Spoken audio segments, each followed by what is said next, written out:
overall. But when that number hit, went and looked at Twitch directly, and you had about 85,000 that were just on Twitch. Now, a lot of those, Twitch's number counts in the big number. So you pull that away, and now you're looking at about 30, 40, a little over 40 just in GoTV. So we've eclipsed that old number in our GoTV number of solo, and obviously huge overall stream number. Great stuff. Thorin, we're going to take a look here at a highlight clip from Dust 2. I mean, this is the round. You can just start it. 29th round here. Flusher, I mean, he's the man who starts it out anyway. The Fnatic guys, they get into the site. This is the gamble, okay. See, he caught GetRight sleeping there. GetRight should have been looking back. There's no reason for him to be looking there, but he's thinking they're going to jump in. Just plays it correctly, basically. He takes the gamble, and he would have felt silly if he'd have run out and instantly been shot. But that's the gamble he had to take, knowing you always have to be worried about the guy coming from behind like that. You don't ever want to get stuck in the situation where the only way you could win is like a 180 flick. So, I mean, actually a lot of people who've played Pogs on Dust 2 will know you can do that kind of thing, but it doesn't usually work at the highest level, of course. No, and I used to be an in-game leader, so I used to tear my hair out from players who did that kind of stuff. Yeah. But on the biggest stage, when you face the biggest teams in the biggest matches, and it's so even, do you need a little bit of insanity to put you through the roof? No, I think you do, because that's why when it got to 14-14 and NiP had got there, I thought, oh, this is where NiP wins. Because what the veterans do, they don't let the round number affect them. They do the correct. But NiP was trying to. They were like, listen, don't go crazy. We'll come along. We'll just do the retake. And what Flusher decided to do instead, usually people play more hesitant there. Maybe he just waits like, oh, they'll come to me and I have to headshot them all. Instead, he was proactive. And that's what NiP wasn't ready for. They were expecting him to be a little bit shy, you know. All right, thank you very much. We're going to go into the second map here. It's going to be DE Inferno. Back to our excellent caster crew. Enjoy.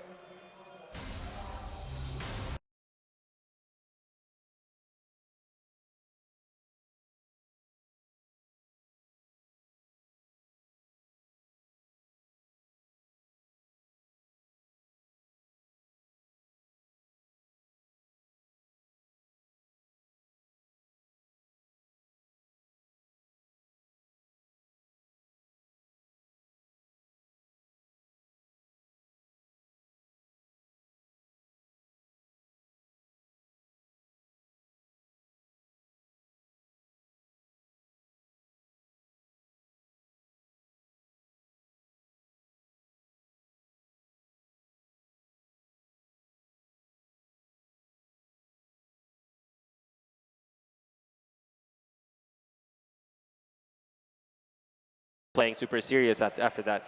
They got a convincing 16-4 win against the Poles of US, and then they got completely dominated by Very Games, 6-16 on Inferno. So looking at the team's current form, with both teams just playing super well, it actually seems like Fnatic are at least 50-50 on this map. I'm not sure if I would say that they're favorites, but I think it's 50-50. It just has to be that close. We do see here NiP will be able to start on the counter-terrorist side. That will also probably make a difference, especially if they could win that pistol round now. You noticed something during our tiny pause here, Lopez, which is that Khan actually has a headset on and might be talking to the players. What kind of difference do you think that will make, if it indeed is true? I actually think that can make a difference. I mean, obviously, Karn doesn't play CSGO actively. He's not a player who's gonna tell them what to do strategically like he could in 1.6, where he could actually make a really, really big difference. But there are a lot of things he can pick up on. First of all, in the second half when Fnatic was losing, he could be the factor calming them down and telling them, it's okay, guys. We're gonna get ours in the second half. Let's just try to get us some room to work with. Other things, he might be telling them to communicate more. He might notice someone didn't say something. He might see something, because he sees all the 5 screens that some of the players might not notice. He's going to be able to tell Pronax and help him out. Yeah, and that's a really good point. You know, when you're at a LAN like this, when you're sitting right next to the people you're playing with who are on your team, very often what you'll do is, at least this is my experience, you could look at your teammates' monitors. That's a big, that's a really big difference. You see what they see, and then you kind of, you put that into your own mind when you make a decision. If you have someone who could see all 5 monitors, that'll be a really big thing, and maybe there's a chance that Valve should think about adding this as, I mean, it's already been discussed for a while, hasn't it? I think they even did toy around with it, adding an actual coaching feature. I think that would be a really cool idea. We talked about that maybe a month or 2 back in podcast. We had a big talk about it. Right. We're going to talk about it more in the future. I think I plan on writing about it. I do think coaching, I wouldn't say it's a future of Counter-Strike because it's already expensive to send 5 people around the world to tournaments. Sure. So, you know, you don't want to send a 6th person unless that person can also function as your manager, because a lot of teams already are sending that guy. But I think it could potentially really help teams out. Yeah, and as the game is growing, and obviously this game has really grown to during these 2 days here, maybe financially it makes sense. If you really want to win, maybe that's what you need to make that victory happen. Right now, NiP, and this feels weird saying, they have their backs against the wall. They are the defending DreamHack champions, and right now they have to win this map. Otherwise, Fnatic will be crowned the champions. And again, I really want to reiterate, last time in the finals here at DreamHack Summer, where it was almost the same matchup, it looked like no contest for NiP to win it. They really did crush Epsilon back then. Yeah, how have the tables turned? Definitely true, and now the pistol round is coming up. So ladies and gentlemen, welcome once again here to DreamHack Winter 2013. We are at the grand finals, the second map in a best of 3, and there is a 1 map advantage for Fnatic. And right now, they're doing a pretty standard setup here in the pistol round. Nothing too fast, but still pushing up. Oh, are they going to flash their way in? It looks like it. Get Right is here trying to guess the angle, and he's reloading as he's falling back, and this is the wrong time. They're pushing through a 1-4. Oh, there's the shot. Get Right and Flaren picking it up. And NiP, really important that they win this pistol round. We're talking momentum. We're talking confidence here. Freiburg waiting. They come through. He gets the 1, goes for a second, and Freiburg gets both. And NiP win the pistol round. That is important. And well, look at that. We see Get Right getting back into it, trying to hype the crowd up. I don't think that's really necessary. It looks like the crowd has their favorite set out. Yeah, well, but, we heard it during the intro. Yeah, but really big win for NiP. They really wanted to get some momentum on their side. Smart play by Get Right in the middle. We saw him there. Falling back, actually got a kill through the smoke. Flaren got 2 kills, big play by him, and finally Freiburg shut them down. Also, Freiburg was able to kill them without even letting them into the site. He could have easily simply gotten traded. Fnatic could have gotten a bomb down, and that could have allowed them to buy 1 round earlier. So that also plays a factor coming into these future rounds. Yeah, you're absolutely right. Those $800 for putting down the bomb, even if you lose the round, is a big difference, and it's something that a lot of terrorist teams, try and do, even if they know they're going to lose the round. Just getting that bomb plant, it does help out a lot. Now they're on all Glocks, so the fact that we have nothing but Glocks here, do you think that's a subtle sign that maybe they're going to go for a 3rd round buy anyway? They might. They very well might. Fnatic do like to play in a sort of a fast way. That's always been a way Pronax likes to play. He's not a leader like Existence, who likes to have everything super set. He likes set things, but they're simple. Yeah. A little bit like Exist and Karn, though a little more set, I would say. A little bit more set, yeah. I think that's pretty much accurate. Somewhere between Exist and Existence is a pretty good place for Pronax here. This round, though, not quite working out. If I was Fnatic right now, I think I would try for that 3rd round buy simply based off of the logic that when you come out of the sort of win that they just took on Dust 2, I'd want to pick up on that as soon as possible. Put NiP back where they're doubting themselves and really take the lead early on. But what we're seeing here is actually just some 5.7s or sorry, not 5.7s, but P250s instead. Yeah, there's also other factors to consider that we're not aware of. We've only seen this new Fnatic roster play Inferno a very handful of times, but these guys have put in, let's say they've practiced Inferno 20 times. Let's say 15 of those times they bought 3rd round and they lost all of them. That's true. That's going to make them hesitant. We can't know that, so it might just be possible that they know that is not their strength and they're playing to their strengths here. So information we may not have access to, but there's obviously an explanation. Nothing, it's not just they're just randomly doing whatever. So we'll see. Exist here with a good kill. Forrest gonna get 1. Flaren does get dropped down by Devilwalk, and another kill comes in from Schneider. Now we're back to a 2-on-3 situation, and these kills in the eco rounds, they really make a big difference in the long run. Schneider trying to put the bomb down, shouldn't be allowed to, but maybe he will, and now we're talking a very cool round here, even if Schneider goes down. 2 kills, bomb plant lovers, that's very good. Yeah, I mean, they bought P250s. Those things are cheap. They all got $800, everyone on that team. Schneider got an extra $300 for planning. They got a couple extra $300s for getting those kills, and they took guns out of NiP hands. So that's a very successful round for a Karn squad. It absolutely is, and they're going to be feeling great about that situation. Also costing NiP a little bit, having to rebuy those rifles. That makes a pretty big deal in the long run in a game like this. Now we got the 4th round coming up, and Fnatic have made the buy. There's no AWP picked up left, and it feels to me like whenever we see Fnatic on this map, they don't buy the AWP immediately on JW until they start losing too many rounds, and then they try for it. Yeah, Inferno is a map where you don't really have a natural place for an opera, so you kind of have to work really hard to get your shots. That's why a lot of the times it's easier to play with rifles. They're cheaper, they're better in afterplant situations, and like I said, there's just not many advantageous places for an op on the terrorist side. But if things don't work, it's a good adjustment. It is a good adjustment, and also, I mean, not all AWPers are comfortable playing on short range as there is on Inferno, but JW is. So if they know it, they might have it. He is one of those close range AWPers, kind of like Delpan or someone like that. We'll see how it goes here. The fourth round is coming in, 55 seconds on the clock, and currently looks like they want to go for that B push or the mid push once again here. And the push is going to come after Flash's flash. Yeah, right here, but Exist takes the first kill. Snyder comes around the corner, but actually it's going to be Pronax who picks up one on Exist. So currently looking at a 1-for-1 trade.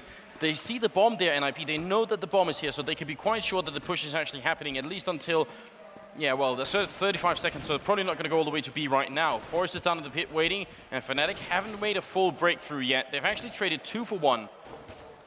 Now Schneider picking up a kill there. That's important. Get Right goes down. Now back to a 2-on-4-3 situation. It's going to be Forrest with another kill. Pronax alone, and he is not going to make the entrance here. Fuflaren will pick him off, and that is the round drawing to a close. Was an opening for Fnatic to actually get something done in that round. Yeah, that was a chance. I think that round really fell apart when Freiburg was able to push into Banana and take out Flusha. I actually think there's a chance Fnatic might have wanted to split through the counter-terrorist spawn into the B bomb side. But Freiburg getting that kill, first of all, gave NiP a lot of information. He knew all of Banana was clear, allowed NiP to rotate. And then Fiflarian got a very important kill through that small, tiny crack into Library where Schneider was after taking out Get Right. So 2 people go down on NiP. They still need to rebuy some rifles. That at least that means their economy can't be built up as much as NiP would like to. If they get rounds where they survive with 4 or 5 members, that's when it starts to get really scary for Fnatic. But as long as they at least kill some people every round, you know, they're not doing terribly. Exactly. And so far, it's not good, but they're still fighting. It's very early in the half. Last night they were down, I think 2-12 or 3-12. I think just 3-12. But regardless, they were down by a ton more rounds and they still came back. So if you're a Fnatic fan, you don't have to worry just yet. No, not just yet. I mean, we've seen other teams like Very Games getting just 4 rounds on the terrorist side here of Inferno and still making it back and winning. Actually against NiP is what Very Games have done at least a couple of times. So that is something you have to keep in mind as well. The counter-terrorist side is favored on this map. And now we'll see. 40 seconds on the clock just turned. The bomb is over by Banana, so this push in the middle is a fake. Are they going to push through Archway? 30 seconds on the clock. Freiburg still defending, and he's got the Molotov to keep them out of there. Fnatic is burning a lot of time, and this is a big risk, but it pays off. Exist goes down. Forrest is going to get killed by Devil Walk, and then Schneider gets the one there onto Fiflaren, and now all of a sudden NiP have no hope at all. Good return kills. How is this coming up? I have no idea. The bomb goes down in the bomb site. We're back to a 2-on-2, and Pronax narrowly escapes. What a chaotic round already. It has indeed been that. And we'll see if NiP can actually retake this site here. Yeah, they got Devilwalk down in the pit, and Pronax joins him as well. The pit position is so strong. Now Get Right comes in, does a lot of damage on him. He's not down yet, and Freiburg trying to sneak up will get the 1 kill, 2-on-1, and Devilwalk goes down. Great kills from Freiburg. That really made the difference. He saved NiP just now. And something that we didn't see on camera was Flasha actually flanking Freiburg in B. Had he had his AK out when he came through the spawn arch, he would have been able to kill Freiburg. He had to switch to his AK. Freiburg went behind the corner, and he heard Flasha running after him. He turned around, took out Flasha, and the Fnatic player just basically missed out on a free kill. And then that huge turnaround with Get Right getting 3 kills. What can I say? It's a 2v5, and just a crazy round for NiP. It absolutely was. Well, Fnatic are still going to be able to buy. They did put down the bomb as well, so they get the extra bonus. And NiP's economy, I mean, they lost a lot of players that round. They keep winning these rounds, but they're losing a lot, and it shows on the scoreboard when we see the economic situation. We've got the 6th round coming up here, and Fnatic are going for another mid-push through the smoke. Forrest is there. He sprays. He only gets the 1, but now he actually could have got a lot of kills there. He does do damage, but it's not enough. There's still 1 person in the site waiting, and now they're wrapping around. JW, straight headshot onto Exist. Feels like Exist has got a lot of shots to the face from those AKs already in this map. Yeah, a lot of them from JW, who's an absolute monster. He really has been. I mean, this last map and also this map. He's just keeping it up. Pronax here waiting. Gonna jump through the smoke, and Pronax was ready for that one. Now Freiburg alone. He did the last round, but now he gets the double kill. It's a 1-on-2 and they're low on health. Freiburg is gonna keep going. He doesn't check the corner, and that could be his death. Oh, he's gonna go down. Devilwalk waiting a long time to get that kill, but he made sure it happened. Smart play by Devilwalk 2 to wait, because he had such low health. Had he not hit in that corner and let Freiburg run past him, there's a good chance the NiP player could have just checked the corner and taken out Devilwalk. So smart play by him. JW, the big hero in that round, getting those 3 entry kills. Even his AK is on fire. Yeah, and now we get the first round of this map coming in here for Fnatic. 1-5 is a perfectly acceptable score, just like on Dust 2. Fnatic don't need to get a lot done here, and they know it, and NiP know it, and we know it too. So we're gonna keep our eyes peeled here, making sure that that Fnatic don't get out of control, because NiP, they can't afford to lose this map. Obviously, that would be a disaster and a big upset in this tournament. That it would indeed. Let's see. This time, not the mid push coming up straight away from Fnatic. This is more kind of the standard setup on Inferno, just spreading terrorists pretty much all across the map. They do make sure there's nobody up on Banana. They push up that far, and that does give them a little bit of an advantage. That means, I mean, if you let the counter-terrorists push up far on Banana, that means they could basically have 1 person on Banana and 4 people in A. So right now, Fnatic know that that's not the case. You're entirely correct there. But right now, it looks like Fnatic are going to be headed to the B bomb site. And Get Right and Freiburg are getting ready to, I think, are they going to be pushing into Banana? No, they're just getting ready for that push. They got 1 person at A and 4 people over by Banana, and this is actually what a lot of teams refer to as the NiP. Here comes the push. Freiburg is waiting, and so is Get Right. They're pushing in, wrapping around for construction, but Freiburg's going to go down. Get Right only got the 1 kill. Schneider and JW will drop him down, and now look at how aggressive JW is, taking position all the way up here. The bomb is going to go down, and we're looking at a 3-on-2 situation as 1 more person drops. Pronax is very close here. JW picks the 1, but it's not enough. Pronax has 10 HP, hiding in construction. This is so tough. It's ticking away. They're going to go for the defuse. Pronax comes in, but Forrest will find him. And a good round from NiP, a good retake. But we've got to say again, and once again, I mean, they only survived with 3 members. If we bring up the scoreboard, how much money have they got? NiP are actually okay for this buy round, but if they lose, once again, no money left in the bank. Just because of that, if I were Fnatic, I might actually consider buying this round, even though they have very little money. You know, they can't afford a proper buy. But it might be worth the risk, just knowing that if they get a little lucky on this round,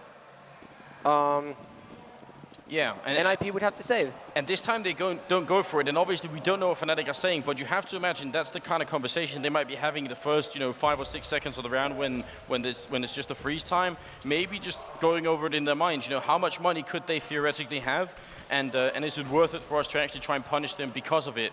They don't go for it. They go for the straight Glock save here. And that's probably going to give NiP another round unless something really drastic happens. Yeah, and that also probably ties into their decision not to go for the 3rd round buy. Maybe Fnatic have just figured out they're just not that good on the 3rd round buy, or maybe they just respect NiP so much that they don't want to tackle them with weak equipment. They want to make sure they can have everything they can possibly get in their hands as they attack the Swedes. Something also to point out, just for the people who are looking at the score and seeing the NiP dominance so far, NiP are a very good CT side team. Yeah. They got run over by Very Games on the terrorist side. They also very much struggled against Recursive on the terrorist side. Yeah. It's not inconceivable that Fnatic once again go down by big numbers in the first half and bring it back. It's absolutely true. And this, this eco round, not really too exciting. I mean, a lot of good kills coming in from NiP, but they're up against just pistols, so we don't want to make too much of a big deal out of it. Flusher goes down eventually, and a chicken dies at the end there too. And that makes it, 7-1 in favor of NiP. That brings us into the 9th round. And now Fnatic are going to make the buy again. And I'm just looking, it's still just AK, so they haven't found the need to go for that AWP yet. And, 7-1, you're right, it is looking very one-sided, but so it was on Dust 2. And it ended one-sided as well. 12-3 was the first half score in favor of NiP on Dust 2, and still Fnatic bring it back. And that must be the back of everyone's minds as well. Another thing to also consider is on Dust 2, Fnatic virtually had no chance, as Fiflarn gets a nice entry kill on JW for a change.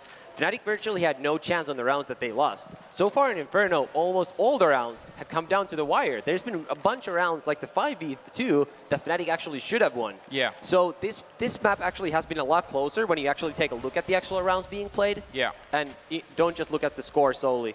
Yeah, and that's very important. 7-1 could be massively one-sided with every member of NiP surviving all the rounds, or it could be like it has been with only 2 or 3 NiP members surviving each round.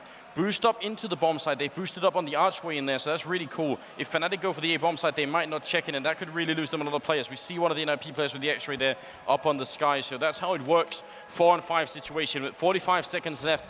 Fnatic are getting ready to see if they could take the bomb side once more. Schneider gets the kill on Forest. They're in the archway, and now that's a great opening for them. Grenade's gonna land, does a lot of damage to Flaren. They're being pushed back a little bit by the fire here, but 30 seconds they're running to the bomb side, and that means the stack here at A does nothing at all. It's gonna be all up to friberg to hold the people coming in, and he knows he's gonna flash out as well. 20 seconds on the clock. If friberg holds this, that would be truly amazing. They're coming for it here. He gets the first kill on Devilwalk. He needs to do even more. He gets the second, goes for a third, but he's going to go down. Did a lot, but it's a 1-on-2 for Flaren, and the bomb is down. This is going to be an almost impossible retake. He turns the corner, gets the kill on Pronax, 1-on-1, and he's still running for it up on Coils. He doesn't make it. Schneider takes him down and gets the triple kill, and it's going to be 7-2. Great round for Fnatic. Very late in the round, with 30 seconds left, they decided to run for the B bomb site. That's risky. It is risky indeed, but you know what? It's a very good call by Pronax. First of all, Pronax is the hero of that round. Look, he's the one who stayed in the counter-terrorist site as the rest of the team started rotating. The whole reason NiP couldn't rotate more people to help friberg in B is because Pronax got a kill on Get Right in Library. Then he followed that up with another kill. Granted, he peaked a little too much at the end, but Schneider cleaned it up. Yeah, they managed to make that work, and you're absolutely right. And also just, there's a lot of weight on the in-game leader in a situation like that. You make the call to go to B and it doesn't work out. I'm not saying there's going to be mutiny on the team and they won't trust you anymore, but you will. There's a heavy responsibility making those calls. Now a 1-for-1 trade coming out for Flaren, Pronax getting a kill each. And let's see. Fnatic, it's an opening, but it's not one they choose to sort of really pounce on. They're still taking it slowly. It's always good to reset or often anyways, good to reset on the terrorist side, because those 1-for-1 trades are actually favorable for you. Yeah, we'll see here. Now they make it a 2-for-1 trade. Devilwalk coming up with a good kill here on Forest, who really feels like Forest hasn't been able to do too much here in the first 9 rounds. And now Schneider comes in, assists. This time he gets the kill, and now Devilwalk's going to see if he can get it in return. Right now it's a 3-on-3. Get Right comes in. NiP are very low on health, and Pronax picks up a double once again. Oh, actually, that was Flusher with one of the kills, and now it's friberg alone in a 1-on-2. And this is just great play from Fnatic. They're playing methodically, and it's working out right now. By the way, once again, very good flank by Pronax. Just to give him more credit, because he deserves it in this series and so far in this tournament. Well, friberg here in a 1-on-2. The bomb is ticking away. He's got the kit, but he's got almost no HP to work with. Again, a miraculous situation for friberg if he could win this. He's really trying to find the headshot. He gets the one, goes in for the second. It's a 1-on-1 friberg. Oh my God, he does it! And there is time to defuse as well. 7-2, it's gonna be 8-2. That was one of those magic situations. And friberg, that is gonna go down in at least a few frag movies right there. That was a very, very big play by friberg there. Actually, a bit of a mistake by Pronax, because friberg was very smartly able to isolate him. We saw him go against the right wall, so he could challenge them one at a time. That's ideally what you want to do in those 1v2s. You want to break him down into separate 1v1 situations. friberg did that with his clever move to go up behind the wall. Pronax peeked him, couldn't take him out. Another nice kill by friberg, and you know what? NiP's back in the lead, back in the driver's seat, and Fnatic don't have money to buy weapons. It's almost impossible to quantify how much that one round went from friberg. Fnatic would have still had rifles. NiP would have been 7-3 instead. That could be the round that actually makes this map for NiP. And now in the middle, Forest cleaning up the quad kill. All of them headshots, fantastic play. 9-2 now is the score. Talk about us, psychologically, not that we can read minds here, but psychologically, a round like that, having friberg come in as the hero from the B bomb site and clutch that 1-on-2, how much does it matter for NiP right now? I think it actually matters more for Fnatic, in the sense that I think it hurts Fnatic more than NiP gain from it. Since NiP are in the lead anyways, it can be really, really frustrating for a team that's already trailing by quite a few rounds to keep losing rounds where you have the advantage, because it makes you feel like, look, even if we get the advantage, we still can't close the rounds. NiP still come back. And that's happened with the 5v2 in the A site, and then now that round. Oh, well, great stuff here. Flusher, though, opening up on friberg, so the hero of last round has already gone down, It's a 4-on-5 situation. As you said, you get the early pick. Good idea to reset, and that's kind of what they're doing now. You know, they don't just rush on the first kill. They take a little bit of time.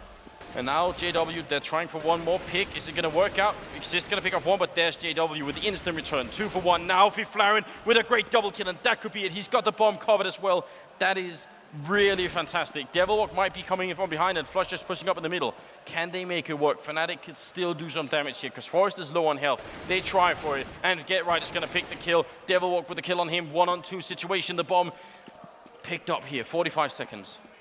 Flaren gets the triple. What a round from Robin Johansson, and that really makes a big difference, that triple kill there. Yeah, very nice play by Flaren, playing the hero this round, getting those 2 kills with a well-timed peek from the boiler room, and then finishing that off with the final kill there. Just good play. It absolutely was, and it's going to be really impressive to see how it works out now, because we've got a 10 for 2 situation. 13th round is coming up, and we'll see how this is going to go. NiP, if they end up now taking the remaining rounds and making it 13-2 once again, I mean, this isn't Dust 2, but I mean, the map, the balance, it shouldn't be this CT side, it should. It shouldn't be this big, and it's going to be very tough to come back, but, you know, it's not like you're going to give up in the grand final of 100,000, no. of a tournament with a $100,000 first place prize. But you're right, it's starting to look dim for Fnatic. They're definitely not going to give up, also because they have already proven once, just in the last map, that they are capable. They are a team that is strong enough to make that kind of comeback. So, yeah, no giving up is going to be done here. It's JW, Flusher, and Pronax left. They just have pistols for this round.